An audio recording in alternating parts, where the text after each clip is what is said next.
هي قالت لك انها بتحبك؟ قالت كتير. ده بعد ما انت قلت. لا انا ما قلتش من الاول بصراحه يعني.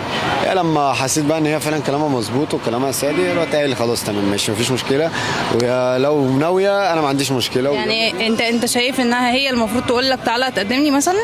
لا انا اولا ما استنيتش ان هي تقول الكلمه دي بصراحه يعني، عشان ابقى صريح معاكم مع الكل، انا ما استنيتش ان هي اللي تقول الكلمه، انا اللي قلت لها من نفسي انا اللي قلت مره واثنين وثلاثه كمان. وهي رفضت ليه؟ هي رفضت لاسباب شخصيه بقى عندهم، فانا ما حبيتش ان انا اتقل عليها اكتر من كده، وكل واحد وله ظروفه يعني. المشكله دلوقتي في ايه؟ المشكله دلوقتي مش فيها ولا فيا، كل الفكره بس ان انا بوعي بس اي حد ان هو ما يامنش، يعني مثلا مش كل مثلا سواء ولد او بنت. بدل ما توعي اي حد، لحظه، بدل ما نوعي اي حد ان هو ما يامنش، نوعي الناس ان هم ما يرتبطوش وعيشوا حياتكم، وبعد كده لو حبيتوا ادخلوا البيت من باب. ايوه كلامك مظبوط، بس الفكره كلها بقى مش بحدد ولد او بنت، انا بحدد الفكره في الاطلاق، في العاميه نفسها، ان هو مش من كل حاجه يبقى مثلا ايه نرمي قلبنا وخلاص.